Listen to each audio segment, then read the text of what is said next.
Słuchasz podcastu Angielski z Konradem. Nowe odcinki każdego tygodnia. Jeśli chcesz popracować nad płynnością, nabrać odwagi do konwersacji, skorygować często popełniane błędy bądź poznać skuteczne metody nauki, ta audycja jest dla Ciebie. Remember, you're not at school, so chill out, kick back and enjoy yourself. Let's begin.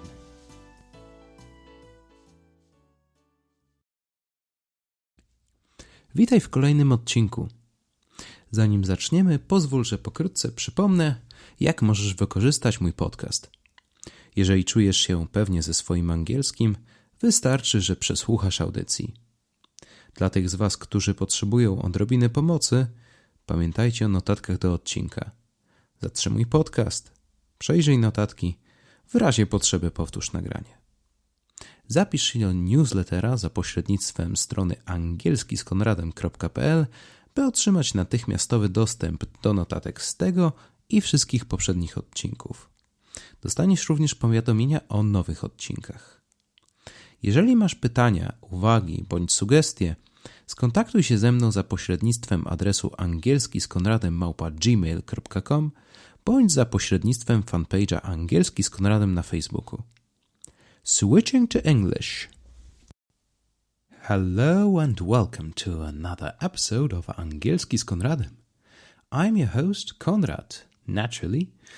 I hope you are well, ready and willing to learn. Enjoy the show. As always, let's begin with some vocabulary. Appreciate. Appreciate. Okazać wdzięczność. Negligence. Negligence. Zaniedbanie. Fulfill. Fulfill. Spełniać. Resemblance. Resemblance.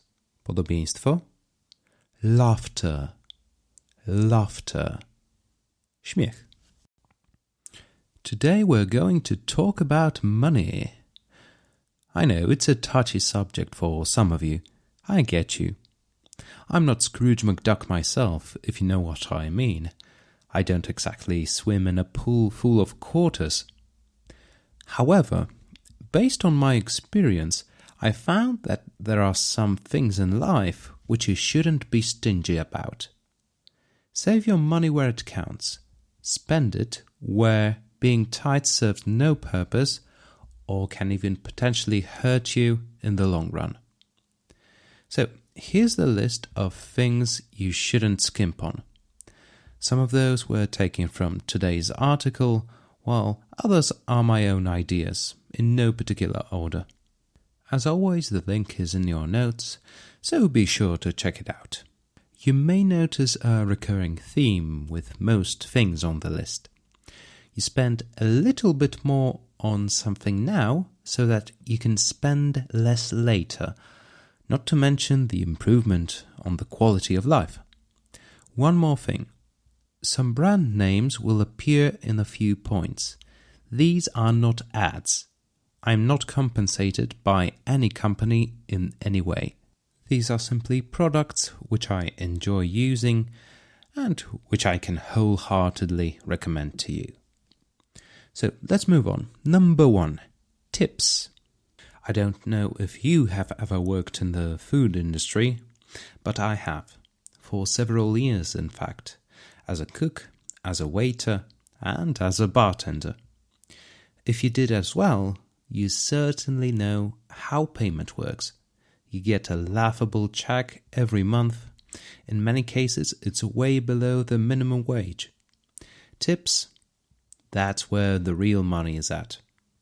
Unfortunately, Poles are still very stingy about that. Maybe it's high time to change that. If you were served properly, waiters were polite, helpful, willing to resolve all the issues you may have with your dining experience, there's no reason not to tip. Show your appreciation by leaving some change after a satisfying meal or a pleasant evening at the pub. 10% is the accepted norm, but every little bit helps. Number 2. Coffee. In my humble opinion, there is no better way to start a day than with a nice, warm mug of quality coffee. You can't imagine the transformation that I go through when I pour the good stuff into me. From a grumpy, mumbling pillock, I turn into a sharp and eloquent comrade, from the podcast. Now, do you want to start your day with a ghastly mug of something that resembles a muddy puddle in both appearance and taste? The way I see it, the better you start your day, the better the rest of your day will be. A good cafetiere and some ground lavato won't break your bank. Be warned though, once you taste it, you won't go back to instant coffee. Number 3. Food and cookware. You are what you eat, as the proverb goes. It's not meant to be taken literally, of course. I'm not saying that you should start eating people, but you ought to pay more attention to the food you put into your mouth. It goes without saying that the less processed food you put into you, the better, and usually processed food products are the cheapest ones. It isn't very expensive to have fantastic produce in your fridge to make delicious and healthy meals for you and your loved ones. The benefits for not only your health are evident, but eating properly will give your mood a boost as well. With time being the only setback, the difference between homemade lasagna and its deep frozen equivalent is evident. And you don't need to pass a chemistry exam in order to know what you eat. That goes double for your cookware, knives, pans, pots, and so on. There is nothing worse in the kitchen than a blunt knife. I got hurt more times by using blunt knives than sharp ones. Try slicing a tomato with a blunt knife. I guarantee that you won't have a good time. It will either slip off or get smushed. It pays to have a good cookware not only for your cooking enjoyment, but also for the integrity of your fingers. They will be eternally grateful. Number 4. Repairs and maintenance. Whether it's your home or your car, you shouldn't neglect any malfunctions or failures. If your washing machine started making funny sounds a few days ago, it probably won't be long until it floods your apartment. Such malfunctions are something you cannot ignore because they can be potentially lethal. It doesn't take a lot of imagination whether a charger with a damaged cord will shock you. It's just a question of time when something breaks down. Not everyone has the necessary know-how to perform home repairs, but there are people who do and are just waiting for your call. Tell me what sounds better, skipping a few pumpkin spice lattes at Starbucks or mopping the floor covered in toilet water for an entire Friday afternoon. Smelly sludge is one thing. Being stranded in the middle of nowhere with a smoking heap of a car is another. That is an optimistic outcome if your car stops moving due to a mechanical failure. What if it doesn't stop because you skipped scheduled maintenance in order to buy a new iPhone? Some people don't realize that an automobile can quickly become a death trap moving at ludicrous speed. That's why you should not only pay a good coin in order to have your car in a mint mechanical condition. It pays to check your car for any faults every now and then by going for a walk around your vehicle. Check the headlights, brake lights, tires, the oil level. It's a good habit that can mean the difference between a moderate and insufferable expense. Number 5. Health and insurance.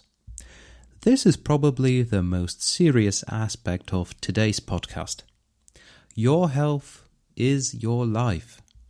Unfortunately, most people start appreciating that fact after they lose it. Health, of course. There are so many ailments and conditions you can easily prevent by doing regular checkups at your GP, not to mention that an early identification means swift recovery in majority of cases.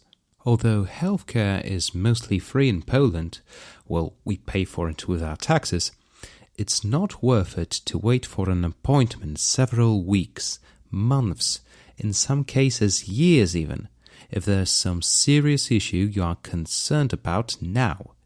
Remember, you are better off with a thinner wallet than a thicker hospital bill.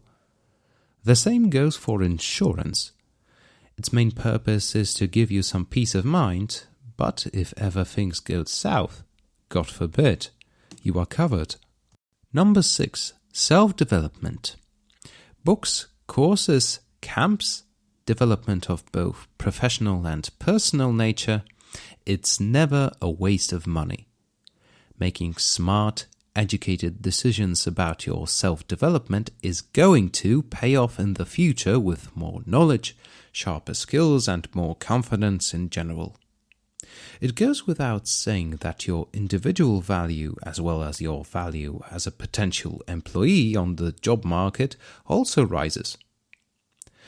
Most honest employers appreciate if you dedicate your time towards self-development. 2 things you don't need to worry about in terms of costs are this podcast and notes that go along with it. They are going to remain free of charge for you, and just for you. Hooray! The 7th thing you shouldn't be stingy about are shoes. Forrest Gump wouldn't be Forrest Gump without a pair of Nike running shoes. They are his trademark after all. I'll go even further than Forrest and say that you can tell not only a person's life story, but also their spending decisions by looking at their shoes. I don't mean whether the person is rich or poor, but if they treat their feet with respect. I don't have any particular brand in mind, although I have my own favorite Vans. Think about this. Shoes are a piece of your garment you use the most during the day. It's the first thing that wears out. Cheap shoes are going to wear out extremely quickly while not being very comfortable at the same time. Buying cheap shoes is a good example of a situation when being stingy will cost you more in the future than putting some money into it now. If you are tight about it, you will go through several pairs of cheap shoes, while usually a more expensive pair will serve you above and beyond. And the final thing you shouldn't be stingy about is your passion. Life is not only about work and earning money. You need to find something that gives it deeper meaning. It's something that will follow you until the end of your days. It gives you a sense of fulfillment. Save your money on things of little significance so that you can spend ludicrous amounts on something you love. I love skateboarding, for example, so I spent silly amounts of money on an assortment of gear, not a single penny wasted. If you are passionate about something, it's never a waste of money. It makes a lot of sense not to be stingy about your hobby if you take your time to think about it. Let's say you are passionate about fishing. In order to make the time spent on a lake fishing pleasant, you need some good quality equipment. If you get frustrated with dodgy rods all the time, how much pleasure will you seriously get from it? It's not much fun to deal with tacky gear. It distracts you from fun. Finally, if you skimp on something you supposedly feel passionate about, perhaps your passion is misplaced. Maybe you're not as into fishing as you thought you were. Don't worry, you'll find your silver lining eventually. But for now, thank you for listening. In case you had forgotten, here's the revision of vocabulary for this episode with some example sentences. You will find the sentences along with their translations at the very end of your notes. You will hear each sentence twice. Let's begin. Appreciate